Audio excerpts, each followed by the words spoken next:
کیا آپ جانتے ہیں اسلام خوشیوں کا دین ہے؟ پیر اجمل صاحب بتاتے ہیں کہ حضور کی مسکراہٹ سے پوری کائنات روشن ہے۔ صحابہ کی زندگی میں سادگی تھی، پر انہوں نے خوشی منانے سے کبھی منع نہیں کیا۔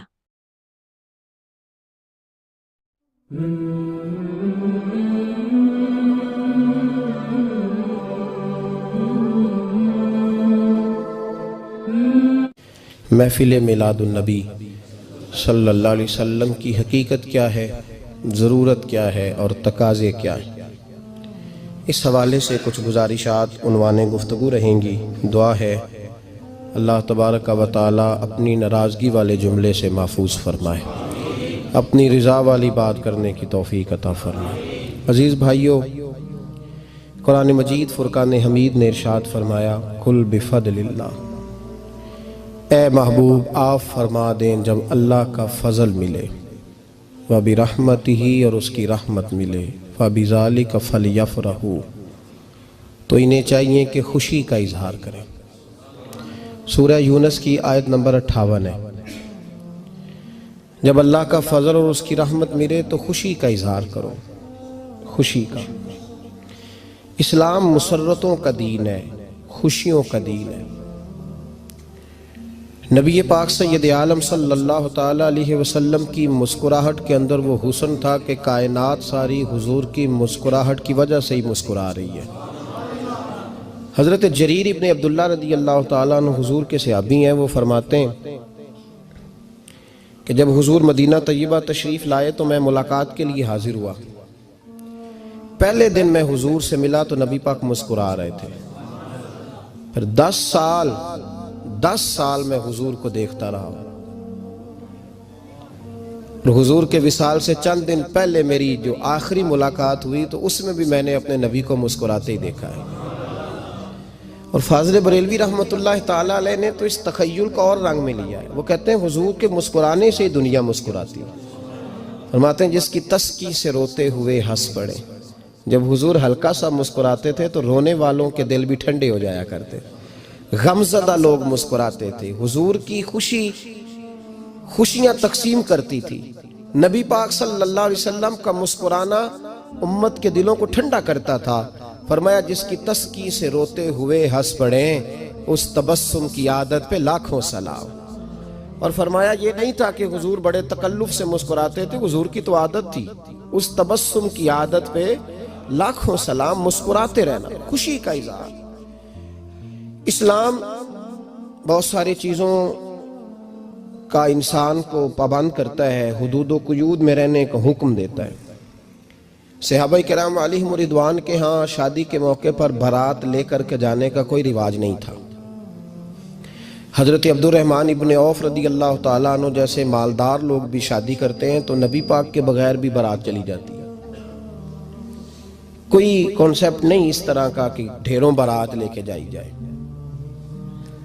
حضرت عبد الرحمن ابن عوف کہتے ہیں میں حضور کی بارگاہ میں آیا تو سفید کپڑے پر پیلا زرد نشان تھا۔ حضور نے فرمایا کیا ہوا، یہ داغ کاہے کا؟ عرض کی حضور کل میں نے نکاح کیا تھا۔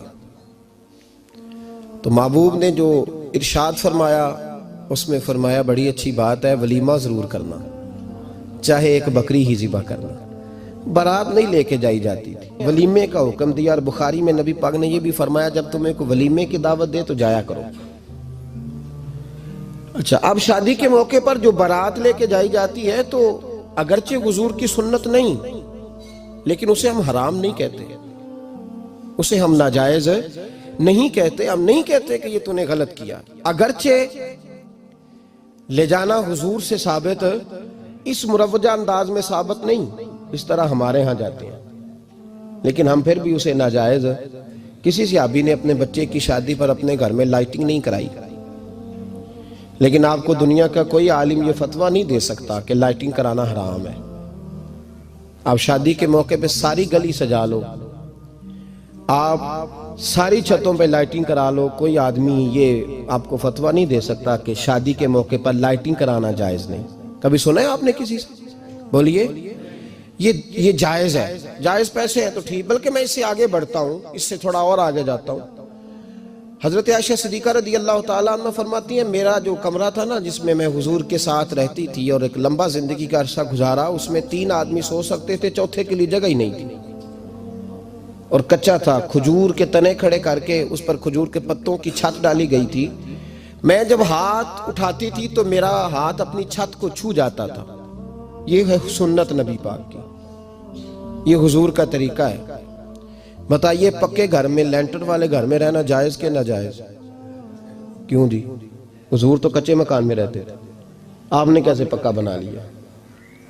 اللہ کی محبوب علی دین کو اس کی اصل بات میں سمجھیں۔ آپ ایسا نہ کریں جس میں انتشار اور امت تقسیم ہو، اس کا اصل مزاج دیکھیں۔ مہندی کے موقع پہ اگر کوئی آدمی 6 دیگیں دال چاول کی پکاتا ہے تو منع نہیں، جائز پیسوں سے پکائے۔ انہیں لائٹنگ لگوائی، کوئی منع نہیں، سارے محلے کو کھانا کھلایا، کوئی منع نہیں، بلکہ نبی پاک نے فرمایا بہترین مسلمان ہی وہ ہے جو سلام پہلے لے اور روٹی زیادہ کھلائے، تو بہترین مسلمان ہے۔ ناجائز کیا ہے؟ ناجائز ہے شادی کے موقع پر بینڈ باجا بجانا، اس میں رقص کرنا، اس میں بھنگڑے ڈالنا، عورتوں مردوں کا اختلاط ہونا، عورتوں کی مووی بنانا، یہ چیزیں ناجائز ہیں۔ تو جو ناجائز ہے اس پہ پابندی لگائی جائے گی، جو جائز ہے اس کے بارے میں یہ کہا جائے گا کہ بھائی احتیاط کی جائے، سنت کی طرف دیکھا جائے تو بہتر یہی ہے۔ لیکن اگر کوئی کسی آدمی کے پاس جائز پیسے ہوں، وہ 100 کنال کے گھر میں رہے، اگرچہ سنت یہ نہیں، پر یہ تو کوئی فتویٰ نہیں نہ دے سکتا کہ حرام ہے تیرا 100 کنال کے گھر میں رہنا، کہ ہے فتویٰ کہیں آپ نے سنا؟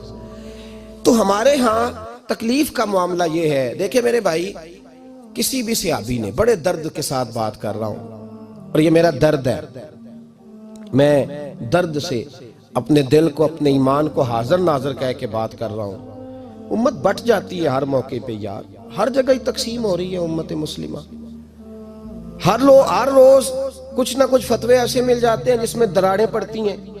کسی صحابی نے کسی مسجد کے اندر اشتہار چھپوا کے، اعلان کرا کے درس قرآن کرایا ہے کبھی؟ سیرت النبی کا جلسہ، ختم بخاری، مدرسے کا دستار فضیلت کا جلسہ، آپ نے اشتہار پڑھے ہیں نا یہ سارے مکاتب فکر کے، ہوتے ہیں کہ نہیں ہوتے؟ کسی صحابی نے اس طرح، وہ تو روز درس قرآن دیتے تھے، لیکن اس طرح اشتہار چھپوا کے، پوسٹر لگا کے، اور مصر سے کسی صحابی کو اسپیشل بلوا کے یا یمن سے بلوا کے مسجد کے اندر کبھی درس قرآن کے اجتماعات کرائے، سیرت النبی کے جلسے، ختم بخاری کے؟ او بھائی یہ ساری چیزیں حضور کے صحابہ کی سنت سے مروجہ انداز میں ثابت نہیں۔ مجھے بتا میرے بھائی، میں درد کے ساتھ تجھ سے سوال کرتا ہوں کہ سیرت النبی کے جلسے میں تو پشاور سے مولانا بلائے، پنڈی سے بلائے، تو گجرات اور کراچی سے لوگوں کو بلا کر کے اگر سیرت کا جلسہ کرائے، اور تو اس میں ایک آدمی کو کراچی سے بلوایا جا رہا ہے تو تو نے اس کو 20,000 کی ٹکٹ بھی دی، اور اشتہار پہ بھی جلسے پہ خرچ ہوا، پھر لنگر بھی پکا، کھانا بھی تو نے کھلایا، نہ تجھے کوئی بیوہ یاد آئی، نہ تجھے کوئی مسکین یاد آیا، نہ تجھے کوئی غریب یاد آیا؟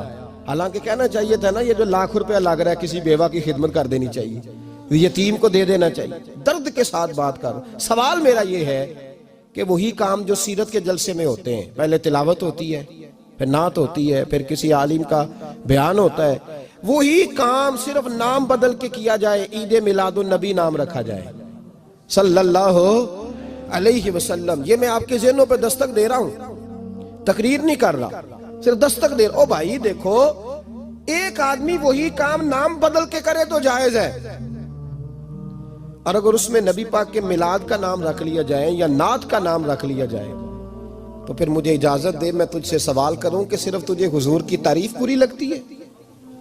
پھر مجھے اجازت دے کہ میں تجھ سے پوچھوں کہ صرف تجھے نعت اچھی نہیں لگتی؟ پھر مجھے اجازت دے کہ میں تجھ سے پوچھوں کہ تجھے صرف رسول اللہ کے قصیدے اچھے نہیں لگتے؟ دے مجھے اجازت کہ میں تجھ سے سوال کروں کہ جہاں ذکر رسول کی بات آئے وہاں تو پریشان کیوں ہوتا ہے؟ تجھے پتہ ہی نہیں یہ تو وہ ذکر ہے کہ رب فرماتا ہے تم بیان کرو نہ کرو وَرَفَعْنَا لَكَ ذِكْرَكَ، محبوب میں نے خود تیرے چرچے ساری دنیا میں بلند فرما دیے۔ اور نبی پاک نے پوچھا حضرت جبریل سے کہ چل جبریل تو بتا میری امت کو پتہ چلے رب نے میرا ذکر کیسے بلند کیا ہے. تو جناب جبریل کہنے لگے محبوبہ رب فرماتا ہے میرے نبی سے کہہ دے جہاں جہاں تیرے رب کا ذکر ہوگا وہاں وہاں تیرا بھی ذکر ہوتا رہے گا. یہ تو محتاج ہی نہیں کسی کا. اتنی جلدی لوگ بپھرتے ہیں. اللہ فرماتا ہے قل بفضل اللہ وبرحمتہ فبذلک فلیفرحوا. محبوب ان سے کہہ دو جب اللہ کا فضل ملے جب اللہ کی رحمت ملے تو خوشی مناؤ. تیرا نہیں مجھے پتا مجھے تیرا نہیں پتا لیکن مجھ سے اگر تو پوچھے تو کائنات میں رب کا سب سے بڑا فضل بھی محمد مصطفیٰ ہی ہے اور سب سے بڑی رحمت بھی محمد مصطفیٰ ہی ہے.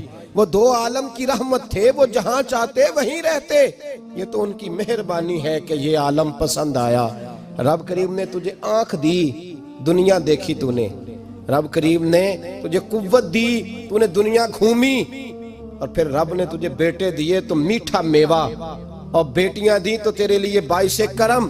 تیری چھاتی پہ بچے چڑھے تو نے کہا سب سے بڑی نعمت یہی ہے کہ مالک کہتا ہے تو میرا بندہ تھا میں نے دینا ہی تھا. تو نے دیا احسان نہیں جتلایا لیکن جب اپنا نبی دیا تو کہا میں نے بڑا احسان کیا تم پہ. لقد من اللہ علی المؤمنین اذ بعث فیہم رسولا.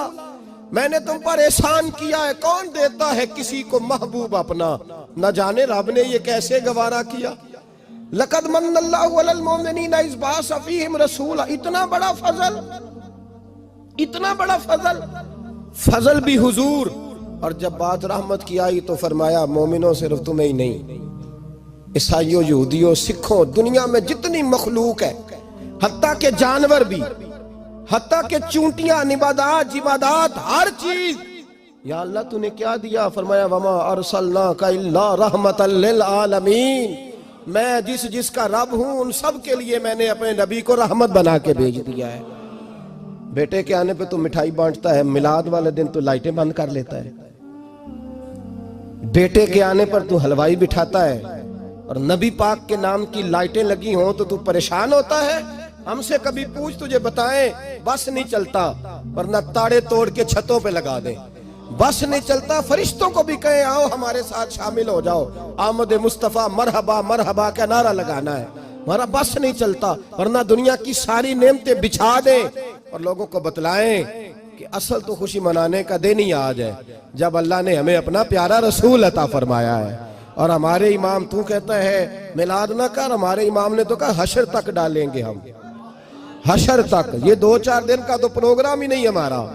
حشر تک ڈالیں گے ہم پیدائش مولا کی دھوم اور مثل فارس نجد کے کلے گراتے جائیں گے. خاک ہو جائیں عدو جل کر مگر ہم تو رضا. دم میں جب تک دم ہے ذکر ان کا سناتے جائیں گے. ہمارا تو 1-2 دن کا پروگرام ہی نہیں.